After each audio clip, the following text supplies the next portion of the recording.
கடவுளின் நீதிமுறை சொல்லும் கீதங்கள். சங்கீதம் 72. நேரிய மனத்தோருக்கு கடவுள் எவ்வளவு நல்லவர்!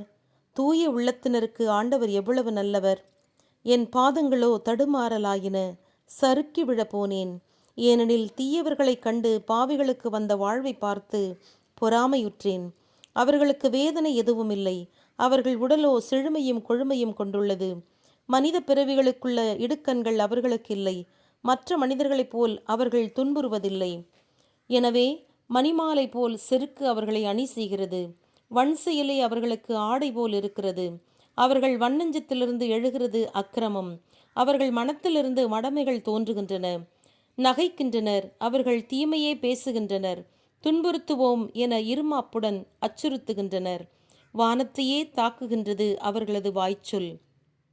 வையகத்தில் பரவுகின்றது அவர்களுடைய பேச்சு. என் மக்களும் அவர்கள்பால் திரும்புகின்றனர். அவர்கள் செய்வதையெல்லாம் தண்ணீர் குடிப்பது போல் ஏற்றுக்கொள்கின்றனர். எங்கனம் அறிவார் கடவுள்? அறிவென்பது உண்டா உன்னதருக்கு என்கின்றனர். இதோ பாவிகள் இத்தன்மையோர் மன குத்தலின்றி தங்கள் செல்வத்தை பெருக்கிக் கொள்கின்றனர். ஆகவே நான் குற்றமின்றி என் உள்ளத்தை காத்தது வீண்தானோ? மாசின்றி என் கைகளை கழுவியது பயனற்றதோ? ஏனெனில் எந்நாளும் நான் வேதனையுறுகிறேன், நாடோறும் துன்பத்திற்குள்ளாகிறேன்.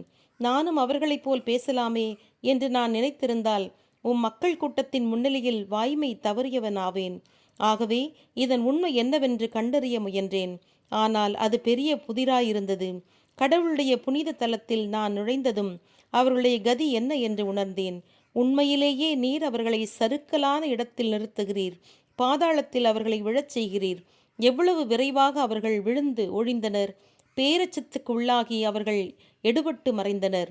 விழித்தெழுபவனின் கனவு போல் அவர்களுக்கு ஆயிற்று. ஆண்டவரே, அப்படியே நீர் எழும்போது அவர்கள் வேடத்தை கலைத்து விடுவீர்.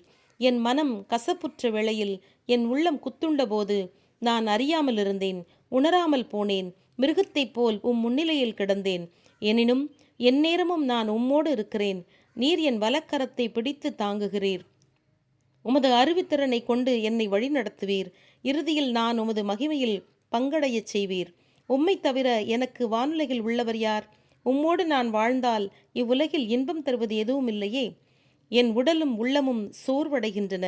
ஆயினும் கடவுளே என் உள்ளத்துக்கு அரண், என்றென்றைக்கும் என் உரிமை சொத்து. உம்மை விட்டு அகல்வோர் இதோ அழிந்து ஒழிவர். உமக்கு வஞ்சகம் செய்வோர் அனைவரையும் அழித்து விடுவீர். கடவுளுக்கு அருகில் வாழ்வது எனக்கு எவ்வளவோ நலம்.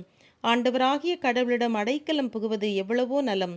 சீயோனின் வாயில்களில் செயல்கள் அனைத்தையும் நான் எடுத்துரைப்பேன். ஆமென்.